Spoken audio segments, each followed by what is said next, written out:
आप सुनने और सुनाने का माहौल पैदा करें कि मिजाज वक्त का मौसम बदलने लगता है, अंधेरा काट कर सूरज निकलने लगता है और अजीब आप हैं कि खामोश होकर बैठे हैं। अरे नबी के जिक्र से पत्थर पिघलने लगता है। अब भी खामोश, नबी के जिक्र से पत्थर पिघलने लगता है। हो सकता है भारत का माहौल कुछ नाजुक चल रहा हो, इसलिए सोच रहे हैं सुभान अल्लाह माशाअल्लाह ना बोले, कहीं ऐसा ना हो पकड़ लिए जाए। तो हजरात मोहतरम, ये हिंदुस्तान सबका है, किसी एक का नहीं है, सबका है। कि भारत के ये शेर सुने और अपनी आवाज को बुलंद कर दें, फिर मेरी तकरीर होगी, आप हज़ार साथ दें। भारत के ये कहते हैं सिसकते हुए मंजर, भारत के ये कहते हैं सिसकते हुए मंजर, ख्वाजा पिया के हाथ की ताबीर नहीं है और आज यहाँ सब लोगों का हक है बराबर। भारत किसी के बाप की जागीर नहीं है, भारत किसी के बाप की जागीर नहीं है। आइए हम और आप सबसे पहले आकाए नामदार मदनी मक्की ताजीदार दोनों आलम के मालिको मुख्तार गुंबदे खजरा में आराम फरमाने वाले सरकार, वो सरकार जो इशारा कर दें तो डूबा हुआ सूरज अपनी मंजिलों से पलटता हुआ नजर आता है, वो सरकार इशारा कर दे तो चांद दो टुकड़े हो जाता है, वो सरकार इशारा कर दे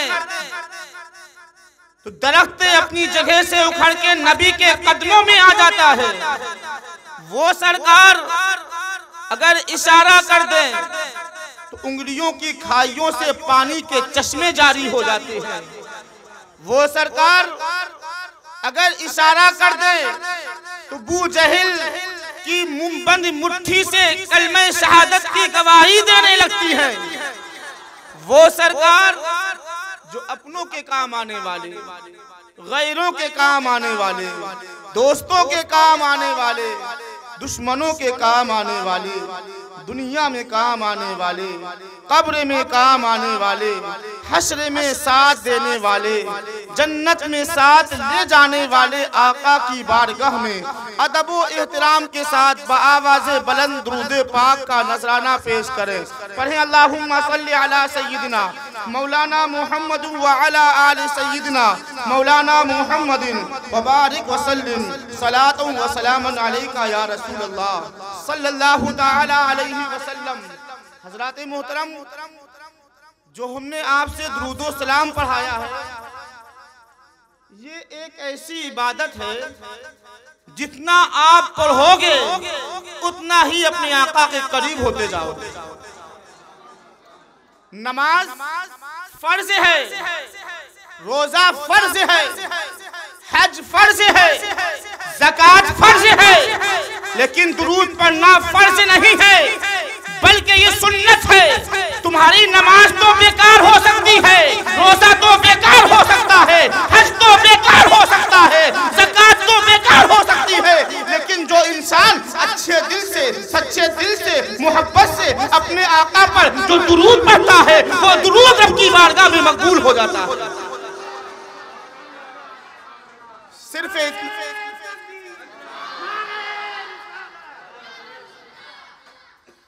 अगर हम कुछ दुरूद शरीफ के ताल्लुक से बयान करेंगे तो वक्त हो जाएगा और गुफ्तगू पूरी मुकम्मल ना हो पाएगी। तो मैंने जिस आयत करीमा की तिलावत की है बस उसी पर हम आते हैं। कद जाकुम मिनल्लाहि नूर, तहकीक कि तुम्हारे पास आ गया अल्लाह का नूर, व किताबुम मुबीन और कुरान मजीद फुरकान हमीद। तहकीक तुम्हारे पास आ गया अल्लाह का नूर और फुरकान हमीद। ये नूर ये नूर से मुराद कौन है? ये नूर से मुराद जिसकी हम और आप मिलाद मनाने के लिए यहाँ बैठे हुए हैं, आका करीम सल्लल्लाहु अलैहि वसल्लम की जात है। जो मैंने आयत करीमा की तिलावत की है, ये आयत भी मिलादी है और हदीस पाक में है अव्वलु मा खलक़ल्लाहु नूरी, ये भी मिलादी है। और अल्हम्दुलिल्लाह हम सब मिलादी हैं।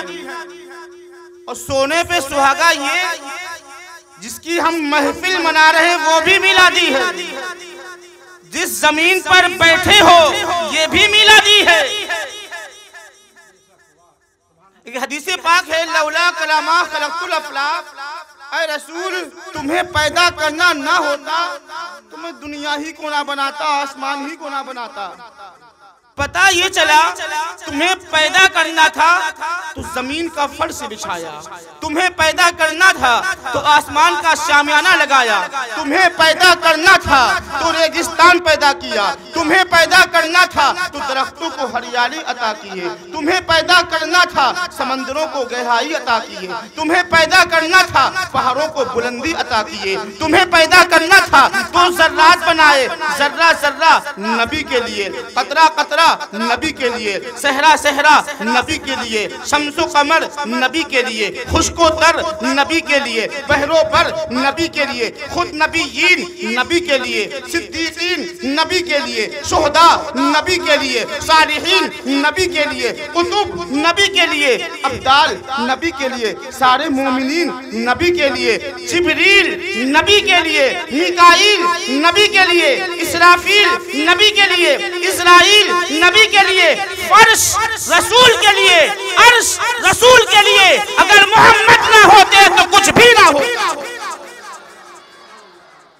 तो ये जमीन मुस्तफ़ा की मिलाद की वजह से है, आसमान मुस्तफ़ा की मिलाद की वजह से है, शम्सो कमर मुस्तफ़ा की मिलाद की वजह से है, खुशको तर मुस्तफ़ा की मिलाद की वजह से है। अब मुझे कह लेने दो, अब अगर किसी को मिलाद पसंद नहीं है तो वो मिलादी जमीन छोड़ दे, वो मिलादी आसमान का शामियाना ना ले, वो चांद सूरज की रोशनी ना ले। इसीलिए तो आला हज़रत फरमाते हैं खाते हैं नबी का, गुर्राते हैं नबी पर, तेरा खाए तेरे गुलामों से उलझे है मुल्क जब खाने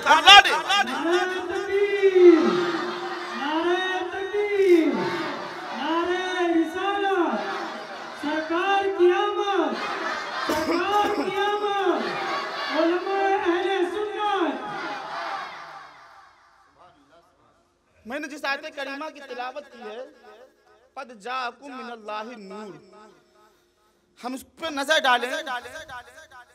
जब जिब्रील अलैहिस्सलातो व तस्लीम ये आयत करीमा लेकर नबी की बारगाह में जब हाजिर हुए, वो मंजर कैसा सुहाना था। जिस मजमे में सिद्दीक़ अकबर हो, फारूक आजम हो, उस्मान गनी हो, मौला अली हो, उस वक्त जिब्रील अलैहिस्सलातो व तस्लीम क़द जाअकुम मिनल्लाहि नूर लेकर हाजिर हुए। वो मौका कैसा था? वो मौका जब आप आखिरी हज के लिए तशरीफ ले जा रहे हैं, आखिरी हज के लिए जब आप तशरीफ ले जा रहे हैं, तब जिब्रील अलैहिस्सलातो व तस्लीम ये आयत करीमा लेकर नबी की बारगाह में हाजिर हुए। और अल्लाह के रसूल सल्लल्लाहु अलैहि वसल्लम ने अपने सहाबा को सुनाया कि क़द जाअकुम मिनल्लाहि नूर, तहकीक के अल्लाह की जानिब से आ गया नूर। लेकिन अक्ल का तकाजा ये है, इंसान की फितरत ये है कि जब हम हज के लिए जा रहे हैं, मिसाल के तौर पर कोई हाजी साहब हज करने के लिए जा रहे हैं, तो अब जो महफिल होगी वो हज के ताल्लुक से होगी, खाने काबा के ताल्लुक से बयान किया जाएगा, हजर अस्वद क्या है उसके ताल्लुक से बयान किया जाएगा, मुज़दलिफ़ा में क्या करना है इसके ताल्लुक से बयान किया जाएगा, अरफात में ठहरना है इसके ताल्लुक से बयान किया जाएगा। होना तो ये चाहिए था कि जब अल्लाह के रसूल सल्लल्लाहु अलैहि वसल्लम आखिरी सफर हज के लिए तशरीफ ले जा रहे हैं और आपके साथ 1,24,000 कमोबेश सहाबा किराम की करामात है, तब जिब्रील अलैहिस्सलातो व तस्लीम ये आयते करीमा लेकर हाजिर हुए और ये एक नुक्ता दे दिया, अगर तुम हज करने भी जा रहे हो तो पहले मुस्तफा की मिलाद मना कर जाना। तुम मुस्तफा की मिलाद मना कर जाओगे, तुम्हारा हज भी रब की बारगाह में मकबूल हो जाएगा।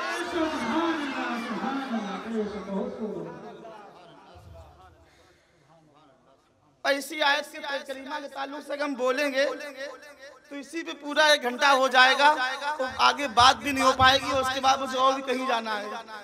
मगरिब बाद का वादा था, मैं मगरिब की नमाज यहीं पढ़ी आके, तो नूर आ गया, ये नूर आया। अच्छा एक बात बताओ, जो ये बल्ब जल रहे हैं इनको बंद कर दिया जाए और आप वहां से ना हमें देख पाएंगे ना मैं आपको देख पाऊंगा। ये जो बल्ब जल रहे हैं इसकी रोशनी में आप मुझे देख रहे हैं और मैं आपको देख रहा हूँ, है ऐसा कि नहीं? लेकिन अगर दीवार के पीछे चले जाओ क्या आप वहां से मुझे देख सकते हो? नहीं देख सकते। ये बल्ब का नूर है, ये जो आप मुझे देख रहे हैं मैं आपको देख रहा हूँ। और अगर दीवार के पीछे चले जाए तो ये खत्म उसकी रोशनी। लेकिन जब अल्लाह ने अपने नूर को बनाया तो सिर्फ दीवार के पीछे नहीं बल्कि सुबह से लेकर कयामत तक के लिए नूर बनाकर भेजा है। और आज जो कुछ भी देख रहे हो, जमीन देख रहे हो, ये भी नूर का सदका है। आसमान देख रहे हो, ये भी नूर का सदका है। अब मुझे कह लेने दो, जमीन जो चमक रही है उसी नूर से, आसमान चमक रहा है उसी नूर से, जमादात चमके उसी नूर से, नबादात चमके उसी नूर से, हैवानात चमके उसी नूर से, शम्सो कमर चमके उसी नूर से, पैरो पर चमके उसी नूर से, खुशको तर चमके उसी नूर से, सारे मोमिनीन जो चमक रहे हैं उसी नूर से। और मुझे आगे करीब करना है, आदम चमके उसी नूर से, शीश चमके उसी नूर से, मूसा चमके उसी नूर से, ईसा चमके उसी नूर से, सुलेमान चमके उसी नूर से, दाऊद चमके उसी नूर से, ज़करिया चमके उसी नूर से, याहया चमके उसी नूर से, याकूब चमके उसी नूर से, यूसुफ चमके उसी नूर से, ईसा चमके उसी नूर से। और करीब करें, सिद्दीक़ अकबर चमके उसी नूर से, फारूक आज़म चमके उसी नूर से, उस्मान गनी चमके उसी नूर से, मौला अली चमके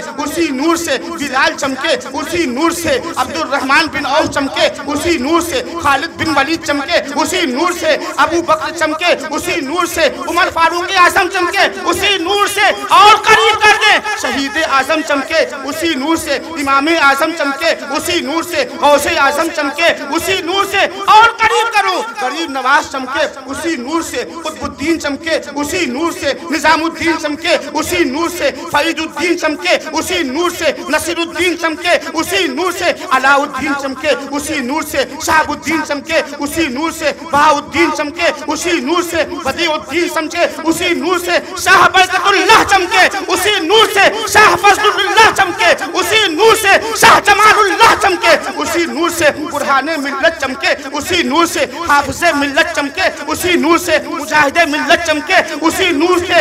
इस सदी का मुजद्दिद इमाम अहमद रज़ा, इसको मोहब्बत में वो चमके इसी नूर से, हुज्जतुल इस्लाम चमके उसी नूर से, मुफ्ती आजम चमके उसी नूर से, ताजुश शरिया चमके उसी नूर से। तभी तो सुन्नत की जान, अहले सुन्नत की पहचान, रब जिन पर मेहरबान, गौसे आजम का फैजान इमाम अहमद रज़ा खान, इसको मोहब्बत में डूब कर इरशाद फरमाते हैं, चमक तुझसे पाते हैं सब पाने वाले, मेरा दिल भी चमका दे चमकाने वाले।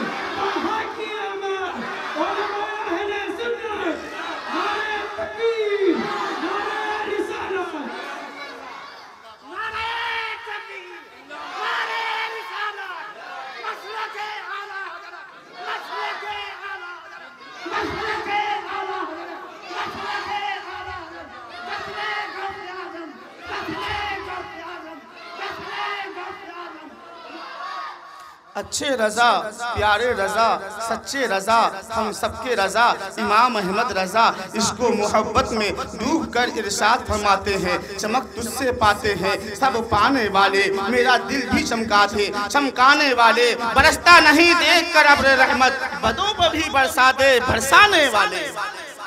हज़रात मोहतरम बात बहुत लंबी हो जाएगी।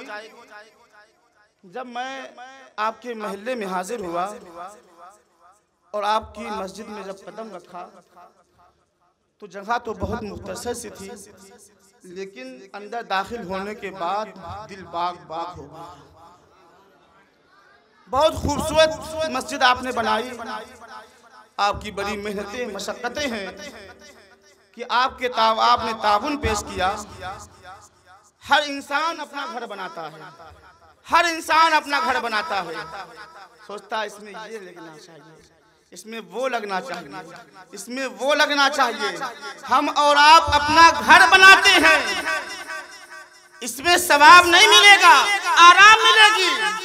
और आप सब ने मस्जिद में जो ताउन किया है, जो भी पैसा दिया है, जो भी मेहनत मशक्कत की है, किसी ने मशवरा दिया है, ये मशवरा, ये मेहनत, ये ताउन मैदाने महशर में तुम्हारी शफाअत का बन जाएगा। और ये इमाम साहब की मोहब्बत है कि ये बड़ी मेहनत मशक्कत से मैं मगरिब बाद जब हाजिर हुआ तो महफिल मिलाद शुरू हो गई और बच्चे पढ़ रहे थे। मैंने पूछा ये जो बच्चे पढ़ रहे हैं ये कहाँ के तलबान हैं? तो बताया ये गया किसी मस्जिद में इमाम साहब पढ़ा रहे हैं। कौन पढ़ा रहा है? इमाम साहब पढ़ा रहे हैं। बड़ी खुशी हुई। हर बाप की ये ख्वाहिश होती है कि मैं अपने बच्चे को इंजीनियर बनाऊं, वकील बनाऊं, जज बनाऊं,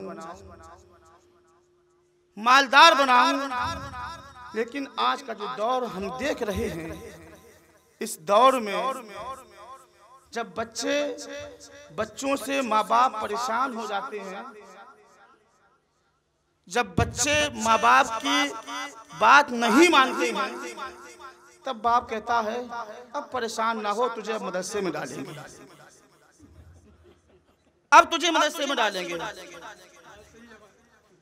और जब उसे मदरसे में बच्चा आता है, आने के बाद लिबास मैला,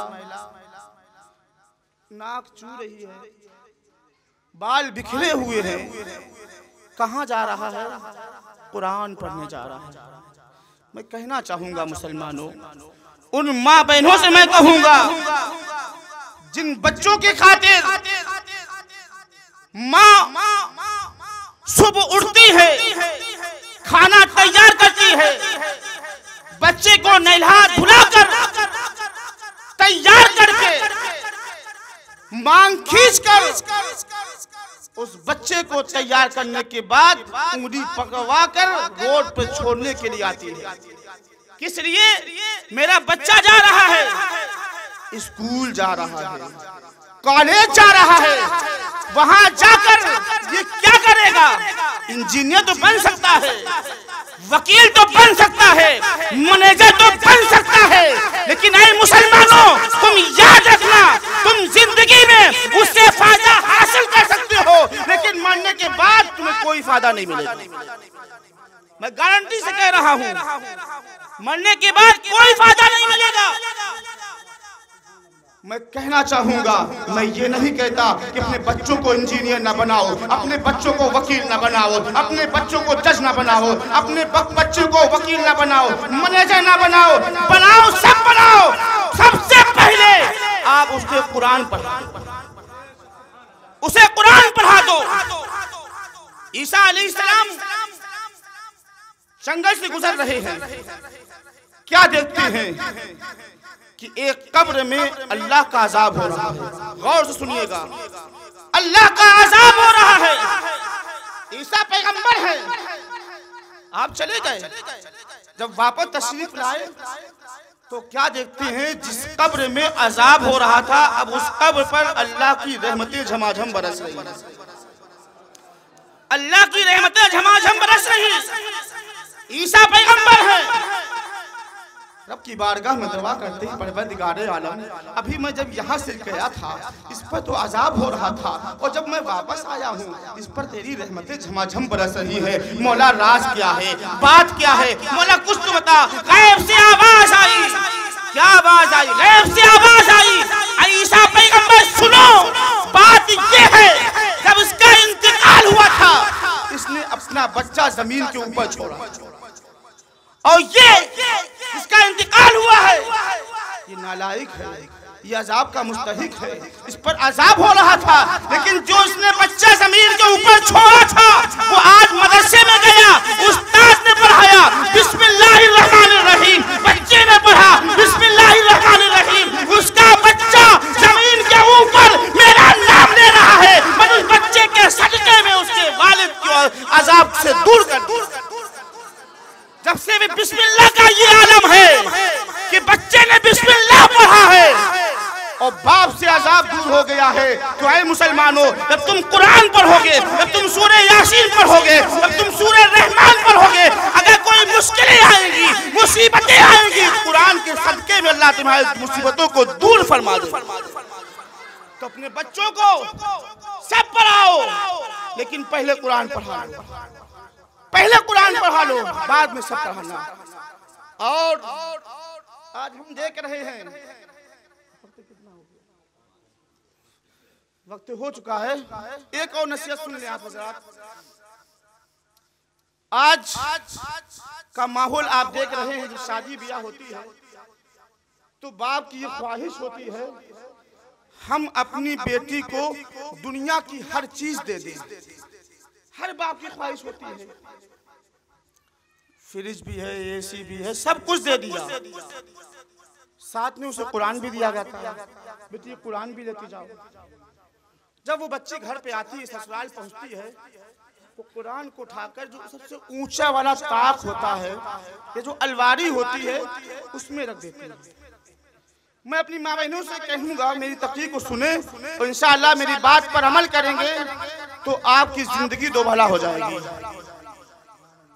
कुरान को उठाकर अलवारी के सबसे ऊपर हिस्से में रख दिया, आना जाना शुरू हो गया।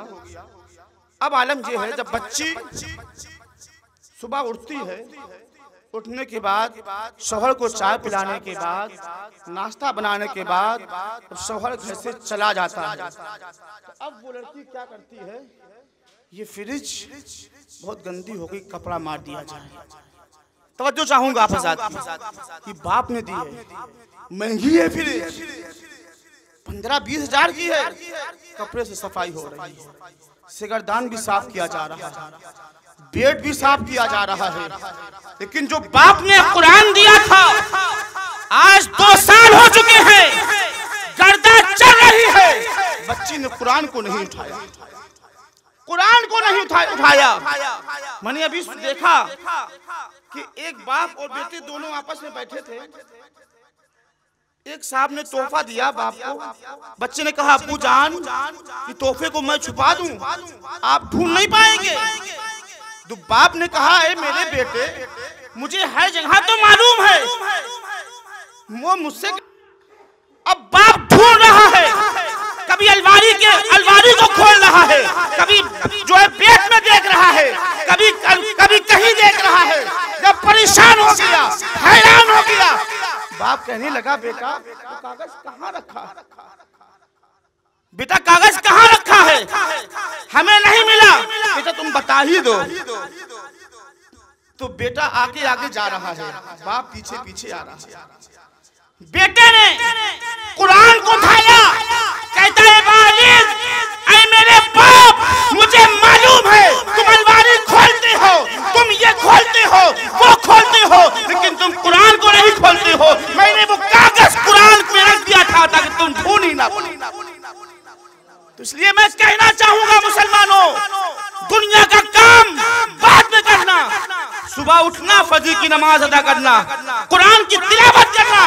ये नहीं कहता एक पारा पढ़ो, 2 पारे पढ़ो, 3 पारे पढ़ो, एक रुकू पढ़ लो, एक आयत पढ़ लोगे तुम्हें सवाब मिलेगा, एक हर्फ पढ़ोगे 10 नेकियां मिलेगी, अलिफ लाम मीम पढ़ लिया तो तुम्हें 30 नेकियां तुम्हारे नामाए अमाल में इजाफा हो जाएगा। लेकिन ऐ मेरी माँ बहनों, मेरी गुजारिश है कि आप कुरान की तिलावत करें और अपनी जिंदगी को सैयदा फातिमा रज़ियल्लाहु ताला अन्हा के नक्शे कदम पर गुजारने की तो कोशिश करें। जब आप कोशिश करेंगी तो यकीन जानो आप सैयदा फातिमा तो नहीं बन सकती हैं, इनकी कनीज तो बन जाओ। एक अल्लाह के वली हैं, एक अल्लाह के वली हैं, उम्र है 4 साल। ये मेरी तकरीर का आखिरी जुज़ है। 4 साल उम्र है आपकी। वालिद ने बच्चे की इब्तिदा ख़्वानी करवाई, उस्ताद के पास लेके, बेटा अब तुम्हें तालीम हासिल करना है। तो उस्ताद की बारगाह में जब पहुंचे तो कहा पढ़ो बेटा औज़ु बिल्लाहि मिनश शैतानिर रजीम। बेटे ने पढ़ा औज़ु बिल्लाहि मिनश शैतानिर रजीम। फिर बाप ने कहा, उस्ताद ने कहा पढ़ो बिस्मिल्लाहिर रहमानिर रहीम। फिर बेटे ने पढ़ा बिस्मिल्लाहिर रहमानिर रहीम। उस्ताद ने कहा बेटा पढ़ो अल्हम्दुलिल्लाहि रब्बिल आलमीन। अब जब बेटे ने पढ़ना शुरू किया है तो अल्हम्दु पूरी पढ़ ली, सूरे आले इमरान पढ़ ली, सूरे निसा पढ़ ली, सूरे अनाम पढ़ ली, सूरे आराफ पढ़ ली, सूरे तौबा पढ़ ली, सूरे हूद पढ़ ली, सूरे यूसुफ पढ़ ली, सूरे इब्राहिम पढ़ ली, सूरे रात पढ़ ली। आपने एक नहीं, 2 नहीं, आपने उसी वक्त 14 पारे अपने उस्ताद को सुना दी। 14 पारे आपने अपने उस्ताद को सुना दिए। उस्ताद ने कहा बेटा कि तुमने 14 पारे कहाँ याद किया? उम्र तुम्हारी इतनी है नहीं, 4 साल उम्र, और तुमने ये 14 पारे कहाँ याद किया? तो उस बेटे ने कहा था, अरे मेरे उस्ताद सुनो, मेरी माँ दुनिया का कोई काम उस वक्त तक नहीं करती जब नमाज के बाद में इन 14 पारों को पढ़ नहीं लेती थी। दुनिया का कोई काम नहीं करती थी। वो कौन है? वो बाबा वो कुतुबुद्दीन बख्तियार काकी है। जब माँ नेक होती है तो बेटा कुतुबुद्दीन बनता हुआ नजर आता है। जब माँ नेक होती है तो बेटा फरीदुद्दीन बनता हुआ नजर आता है। जब माँ नेक होती है तो बेटा निजामुद्दीन बनता हुआ नजर आता है। जब माँ नेक होती है तो बेटा मुइनुद्दीन बनता हुआ नजर आता है। जब माँ उम्मुल खैर फातिमा होती है तो बेटा अब्दुल कादिर जिलानी बनता हुआ नजर आता है। मुझे कह लेने दो, जब माँ सैयदा फातिमा होती है तो बेटा इमाम हुसैन बनता हुआ नजर आता है। आलम ये है इमाम हुसैन का तन जो है करबला में है और सर दमिश्क में है। आलम ये है नेज़े पे चढ़ा हुआ है। माँ भी कुरान पढ़ती है, बाप भी कुरान पढ़ता है। बेटे ने